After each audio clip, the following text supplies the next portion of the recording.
नमस्कार, सत श्री अकाल, राम राम सा, खंबागणी वणक्कम प्रणाम। आप सभी का ऑल्टरनेट मीडिया में फिर से स्वागत है। मैं आपकी होस्ट कायति देवी। हमारे साथ जुड़े हुए पंकज प्रसून जी और बड़ी 2-3 बड़ी घटनाएं हुई हैं लास्ट 3-4 घंटे में। पाकिस्तान की जो एम्बेसी है ईरान के अंदर, उसके ऊपर एक बहुत बड़ा हमला हुआ है और ईरान ने भी दबा कर ठोका है पाकिस्तानियों को। पाकिस्तान ईरान से भी पिट रहा है, इज़राइल से भी पिट रहा है और इस बीच में हमारी ऑयल एंड गैस की कंडीशन देखते हैं। प्रधानमंत्री मोदी की सर्वदलीय बैठक ऑनलाइन जिसको बोलेंगे ज़ूम के भी एक मीटिंग होने वाली है, उसको लेके बहुत कवायद चल रही है। Pankaj ji, very warm welcome on the show. जी, बिल्कुल। जी, जी। ये ईरान में पाकिस्तान की एम्बेसी के ऊपर अभी जो लेटेस्ट डेवलपमेंट है वहाँ से शुरू करते हैं। जी। ये हमला किया है अमेरिका ने और तेहरान में जो पाकिस्तान की एम्बेसी है उसके पास ये धमाके हुए हैं और बमबारी हुई है। हालांकि सारे डिप्लोमेट्स वहां सुरक्षित हैं, लेकिन अमेरिका ने पाकिस्तान के एम्बेसी पे क्यों हमला किया, इस बात को लेकर क्वेश्चंस रात को ही शुरू हो गए थे। और फिर एक डोनाल्ड ट्रंप का पाकिस्तान को मजाक उड़ाता हुआ एक वीडियो आया। कल उन्होंने एक प्रेस कॉन्फ्रेंस किया था और उसमें पाकिस्तान की वो खूब इंसल्ट कर रहे हैं और उसमें उन्होंने कहा कि ईरान की तरफ से मुझे एक गिफ्ट मिला है। और फिर उन्होंने विटकॉफ की तरह बोला, चेहरा देखकर कहा कि मैं बता दूं क्या गिफ्ट है। तो विटकॉफ ने कहा कि सर आप कुछ भी कर सकते हैं, आप प्रेसिडेंट हैं, आप चाहे तो बता सकते हैं। फिर उन्होंने कहा कि पाकिस्तान झंडा लगा हुआ 8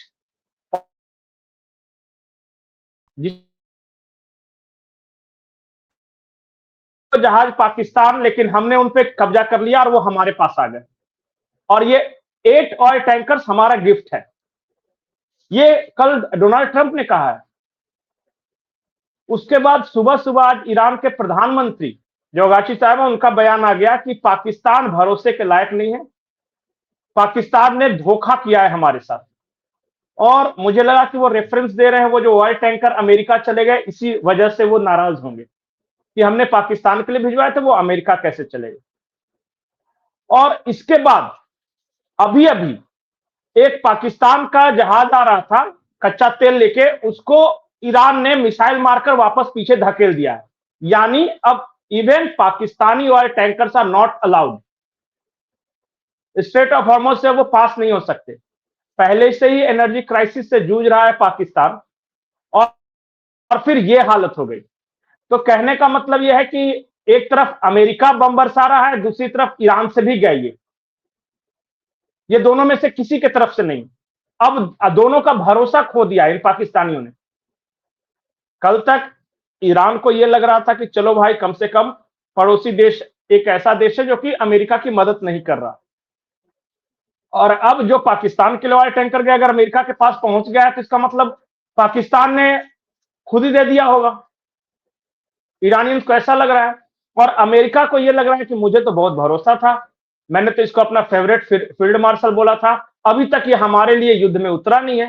सारे गल्फ कंट्रीज उतर गए हमारे तरफ से, सऊदी, कतर, सब कुछ ये है। और इस पे ईरान भी मिसाइल नहीं मार रहा है। कहीं ऐसा तो नहीं कि ईरान के साथ मिला हुआ है, क्योंकि चाइना का दोस्त तो पहले ही से आई है। तो ये सिचुएशन है वहां पे। अब दोनों का भरोसा, चाइना का भी भरोसा डिग रहा है, अमेरिका का भी भरोसा डिग रहा है, ईरान का भी भरोसा डिग रहा है और इजराइल तो खुलेआम शत्रु है ही इनका। तो यह है पाकिस्तान की हालत, अभी फिलहाल यही स्थिति है। और अगर पेट्रोल और डीजल की बात करें तो मैं एक आंकड़ा देख रहा था कि हमारे आसपास के जितने देश हैं, साउथ एशियन कंट्रीज, वहां 40% ऑन एन एवरेज इंक्रीज हुए हैं पेट्रोल डीजल के दाम, 40%। और यूरोप में 20% इंक्रीज हुए हैं। पर भारत में तो गवर्नमेंट ने बहुत बड़े स्टेप्स उठाए हैं कंट्रोल में रखने के लिए प्राइसेस के। बिल्कुल बिल्कुल, वहीं पे मैं आ रहा था कि लैटिन अमेरिका में 28%, यूरोप में 20% इंक्रीज हुए हैं, साउथ एशिया में 40% इंक्रीज हुआ है, अफ्रीका में 29% इंक्रीज हुए हैं। लेकिन एकमात्र ऐसा इंडिया है जहां पे बहुत कम या न के बराबर इंक्रीज हुए हैं दाम। और फिर एक सरकार का फैसला आया है, सरकार ने कहा है कि जो एक्साइज ड्यूटी पेट्रोल और डीजल पर हम लेते हैं वो हम कम कर रहे हैं। जैसे 13% पेट्रोल पे लेते थे, उसको घटा के 3% मात्र रखा है कि हम सिर्फ 3% लेंगे। और डीजल पर तो लेंगे ही नहीं, 10% डीजल पे लेते थे, वो लेंगे ही नहीं। इससे ये होगा कि जो पेट्रोलियम कंपनियों को जो घाटा लग रहा था, इंटरनेशनल मार्केट में क्रूड ऑयल प्राइसेस जो बढ़ रहे थे और हम यहाँ उसी रेट पे दे रहे हैं ग्राहकों को, तो जो घाटा लग रहा था वो कंपेंसेट करने में मदद मिलेगी। और सरकार का ये कहना है कि हम बर्दाश्त कर लेंगे हमें जो नुकसान होगा, लेकिन आम जनता तक वो नहीं ट्रांसमिट करना चाहिए वो नुकसान। आम जनता को किस तरह की परेशानी नहीं होनी चाहिए। और इन्हीं सब को लेके जो वेस्ट एशिया में सिचुएशन है, आज एक बैठक भी होनी है 6:30 में सारे मुख्यमंत्रियों की, और ये कहा जाएगा, जो अभी केंद्र में जो मंत्री हैं हरदीप पुरी, निर्मला सीतारमण, इन्होंने कहा कि देखिए हम तो बहुत कोशिश कर रहे हैं कि सारी चीजें नॉर्मल रहे, लेकिन कुछ राज्य सरकारें और कुछ पॉलिटिकल पार्टियां बेवजह का अफवाह फैला रही जनता में, और उन्होंने बकायदा नाम लेकर कहा है। जैसे एक चीफ मिनिस्टर है ममता बनर्जी, उन्होंने कह दिया कि पहले नोटबंदी हो गई, फिर लॉकडाउन होगा, अब इमरजेंसी लॉकडाउन होने वाला है, एनर्जी लॉकडाउन उन्होंने कहा। ये कल ममता बनर्जी ने कहा। चीफ मिनिस्टर पे बैठा शख्स अगर इस तरह की बातें करेगा तो सोचिए कितना पैनिक फैलेगा। ओमर अब्दुल्ला ने यह कह दिया कि अगर पेट्रोल पंप पे भीड़ लगाओगे तो मैं पेट्रोल पंप ही बंद कर दूंगा। इसके बाद बताइए क्या सिचुएशन होगा। पैनिक क्रिएट करने की कोशिश कर रहे हैं। बिल्कुल बिल्कुल, दुनिया में कोई भी ऐसा देश नहीं होता जहां इस तरह के मामलों में अपोजिशन और गवर्नमेंट के बीच आप ऐसा देखिए कि जो देश को नुकसान हो जाए लेकिन हमको सरकार को नीचा दिखाना है। एकमात्र ऐसा भारत में मैं देख रहा हूं। अभी संजय राउत का एक बयान है, वो कह रहे हैं कि एनर्जी लॉकडाउन लगने वाला है जो कि पहले लॉकडाउन से ज्यादा खतरनाक होगा। बताइए ऐसे लोगों को ये बोल रहे हैं। इसके बाद क्लेरिफिकेशन आया है हरदीप पुरी का भी है सरकार की तरफ से कि ऐसी कोई योजना नहीं है, हम बिल्कुल नहीं लगाने जा रहे हैं किस तरह का लॉकडाउन, और किसी तरह की सप्लाई में कोई दिक्कत भी नहीं है। और सरकार ने यह कहा है कि हम सिर्फ 15% स्ट्रेट ऑफ हॉर्मोज के थ्रू लेते हैं कच्चा तेल वगैरह जो भी, बाकी हम दूसरे देशों से लेते हैं। हमने डाइवर्सिफाई किया है अपने मार्केट को, हम कनाडा से परचेज कर रहे हैं, अर्जेंटीना से आ रहा है, अफ्रीका से आ रहा है। पहले से 22 देशों से आता था हमारे यहां कच्चा तेल, अब 42 देशों से आ रहा है। उसमें सिर्फ 15% ऐसा है कि जो कि गल्फ कंट्रीज से आ रहा है, जो किसी तरह का हिंड्रेंस है वहां। वो भी ईरान ने साफ कहा है, 5 देशों का नाम लिया, उसमें भारत भी है, कि हम भारत के जहाजों को नहीं रोक रहे हैं। तो कहां क्राइसिस है? हां, कुछ दिक्कतें हैं, टाइम लग रहा है, एक एक दो दो करके जहाज छोड़ रहे हैं, लेकिन वो दिक्कत ऐसी नहीं है कि पेट्रोल मिलना बंद हो जाएगा या इस तरह की भीड़ लगाने की जरूरत है। ये पैनिक फैला रहे हैं यहां के लोग, और इसीलिए ऑल पार्टी मीटिंग बुलाई गई। पिछली बार भी ऑल पार्टी मीटिंग बुलाई गई थी, उन्हें ब्रीफ किया गया था कि हमारी तैयारियां क्या है, हमारा स्टैंड क्या है, वेस्ट एशिया में सिचुएशन क्या है। उसमें राहुल गांधी नहीं गए, ममता बनर्जी भी नहीं शामिल हुई, और फिर सभी मुख्यमंत्रियों को बुलाया जा रहा है, तो इसमें अभी खबर है कि ममता बनर्जी शामिल नहीं होंगी। तो जो सरकार ब्रीफ करने के लिए बुला रही है उसमें आप शामिल होते नहीं, और आप लोगों के बीच झूठ मूठ अफवाह फैला रहे हो, और ये कह रहे हो कि इस देश में लॉकडाउन लग जाएगा वगैरह, और लोग पैनिक कर रहे हैं। देश के कई राज्यों में पेट्रोल पंप पे भीड़ है, जबकि सरकार कह रही है कि पहले के बराबर ही हमारी सप्लाई लाइन में कहीं कोई डिस्टर्बेंस नहीं, और जो थोड़ा बहुत कमी आई है वो हम वाया चेन्नई रूट जो है उधर से हम कंपेंसेट कर रहे हैं, लेकिन फिर भी ये इस देश में चल रहा है। अभी एक और रूलिंग आई है जहां पर मोदी गवर्नमेंट लोगों को प्रमोट और इनकरेज कर रही है कि वो पीएनजी ज्यादा यूज करें कंपेयर टू एलपीजी। उसमें काफी रियायतें भी हैं, गैस सिलेंडर का वो लाना ले जाना, ट्रांसपोर्ट, वो इतने भारी भारी सिलेंडर्स उठा के 5-5 मंजिल लेकर जाना, इट्स अ बिग टास्क। तो उसके लिए भी वो काफी इस वक्त बूस्ट कर रहे हैं जी। देखिए, जो पाइपलाइन से गैस आता है, मैं आसान भाषा जिसको पीएनजी बोलते हैं, पाइपलाइन नेचुरल गैस, उसमें से 80% भारत खुद बनाता है, हम सिर्फ 20% इंपोर्ट करते हैं। ये जो एलपीजी है, लिक्विफाइड पेट्रोलियम गैस, जो कि आप सिलेंडरों में इस्तेमाल करते हैं, इसमें से ज्यादातर बाहर से आते हैं, और फिर इनका अलग से कॉस्ट है, ट्रांसपोर्टिंग कॉस्ट है, वो सिलेंडर में भरना, ले जाना, ट्रक वगैरह का। तो सरकार की कोशिश ये है कि ज्यादा से ज्यादा लोग पीएनजी की तरफ शिफ्ट हों। इससे क्या हुआ कि हम जो बाहर से मंगा रहे हैं वहां जो भी डिस्टर्बेंस हो कम से कम असर पड़े। एक और फायदा है जो पीएनजी जब आप इस्तेमाल करेंगे तो, कि ये अनइंटरप्टेड सप्लाई है। ऐसा नहीं कि गैस एजेंसी वाला ने आज कुछ बदमाशी कर दिया तो आपको दिक्कत होने लगा, ऐसा नहीं। ये एक बार इंस्टॉलेशन हो जाता है वो है। सरकार ने कहा है कि एक तो जिनके पास पीएनजी है, जहां पे ये कनेक्शन हो चुका है, वहां पे हम सिलेंडर सप्लाई करना बंद करेंगे, उनको नहीं मिलेगा, उन लोगों को। ऐसा नहीं है कि आप इस्तेमाल तो कर रहे हैं पाइपलाइन से गैस, लेकिन 2 सिलेंडर भरवा के रखे हुए हैं घर में कि अगर कभी इमरजेंसी आया भविष्य में तब मैं इसका इस्तेमाल करूंगा। ऐसे बहुत सारे लोग हैं जो कर रहे थे। दूसरी बात यह है कि जहां नहीं गया है वहां तेजी से ये पाइपलाइन बिछाने का काम शुरू कर दिया है। मैं एक आंकड़ा देख रहा था, जब ये मोदी सरकार आई थी सिर्फ 14 लाख लोग पाइपलाइन से गैस का इस्तेमाल कर रहे थे। आज ये 1.25 करोड़ से ज्यादा हो गए हैं और ये पिछले महीने तक का आंकड़ा है, अभी भी कुछ और लोगों तक पहुंचा होगा। तो इस रफ्तार से काम कर रही है ताकि वो बर्डन नहीं पड़े। और ये अल्टरनेट सोर्स ऑफ जो एनर्जी है उसको हमको इस्तेमाल करना चाहिए ईंधन का। और एक और नियम बना है कि 25 दिन से पहले शहरी क्षेत्रों में आप सिलेंडर नहीं भरवा सकते। एक बार भरवा लिया तो 25 दिन बाद आपका नंबर आएगा, और ग्रामीण क्षेत्रों में 45 दिन। क्योंकि हमारे यहाँ जो गांव में है वैकल्पिक ऊर्जा के साधन मौजूद हैं। कहीं गोबर की कंडी इस्तेमाल करते हैं, कहीं लकड़ियां इस्तेमाल करते हैं, कहीं दूसरा। और बहुत स्टडी करके ये किया है कि ऑन एन एवरेज भारत में जो ग्रामीण क्षेत्र में लोग थे वो 50 दिन के बाद भरवा रहे थे जब स्टडी किया तो इसलिए उन्होंने 45 दिन रखा है। और शहरों में 1 महीने पर भरवाते थे औसतन, तो इन्होंने 25 दिन कर दिया। 5-5 दिन का सरकार ने अपनी तरफ से छूट दी है। तो भारत में किसी तरह से अगर कोई पैनिक फैला भी रहा है तो किसी तरह से कोई परेशानी नहीं है। कल 3 पन्ने का एक प्रेस रिलीज आया है पेट्रोलियम मिनिस्ट्री की तरफ से, अफवाह न उड़े इसलिए सुजाता शर्मा जो कि पेट्रोलियम सेक्रेटरी हैं वो पर डे प्रेस कॉन्फ्रेंस कर रही हैं। सरकार अपनी तरफ से कोशिश कर रही है कि हर राजनीतिक दल को बातचीत में शामिल किया जाए। ऑल पार्टी मीटिंग्स, उनको एक एक अपडेट दिए जा रहे हैं कि क्या सिचुएशन है। इसके बावजूद भी अगर कोई पैनिक फैला रहा है, पैनिक बाइंग कर रहा है, तो फिर मुझे लगता है सख्ती ही एकमात्र उपाय है। कल मैं एक तस्वीर देख रहा था कि जो अपने घर में जो कंटेनर इस्तेमाल करता है उसमें पेट्रोल ले जा रहे हैं लोग। एक व्यक्ति तो सिंटेक्स की टंकी में पेट्रोल भरवा के ले जा रहा था। अब बताइए सिंटेक्स की टंकी का पेट्रोल वो क्या करेगा। बकायदा विजुअल है इसके, कनस्तर आटा रखने वाला जो डब्बा होता है उसमें पेट्रोल लेके जा रहे हैं। ये क्या है?